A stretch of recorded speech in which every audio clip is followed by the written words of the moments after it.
জান্নাতুল, তোমার আব্বু কি চিন্তা করছে? আমি তো আর আমার জন্য চিন্তা করি না। তা তুমি কার জন্য চিন্তা করো? আমার যত চিন্তা হচ্ছে আমার এই মেয়েটার জন্য। মেয়ে নিয়ে এত কি চিন্তা করো তুমি? তুমি বোঝো না, আমার তো আর ছেলে সন্তান না, না। যে লেখাপড়া করাতে পারলাম না, তারে মানুষ করতে পারলাম না। 10-12 বছর বয়স হলে একটা কর্মজীবন এসে চলে গেল, নিজের মতো কাজ করে নিজেও চলতে পারে। এটা তো ঠিক। কিন্তু আমার মেয়ের তো সেই 18 বছর বয়স পর্যন্ত আমার টেনেই নিয়ে যেতে হবে, হ্যাঁ। তার মানুষের মতো মানুষ করতে হবে।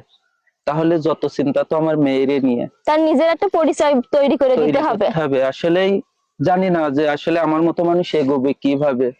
কেন, আমাদের ভালোবাসার মানুষগুলো সবাই যদি আমাদের পাশে থাকে আর আল্লাহর রহমত হলে অবশ্যই তুমি একদিন সামনের দিকে এগিয়ে যেতে পারবা। অবশ্যই আপনারা আমার মেয়ের দিকে তাকিয়ে আমার দিকে তাকিয়ে, আমার যদি দুইটা হাত ভালো থাকতো আমি কখনোই আপনাদের সামনে এই ভিডিও নিয়ে এসে বলতাম না আমার ভিডিওটা লাইক কমেন্ট শেয়ার করেন।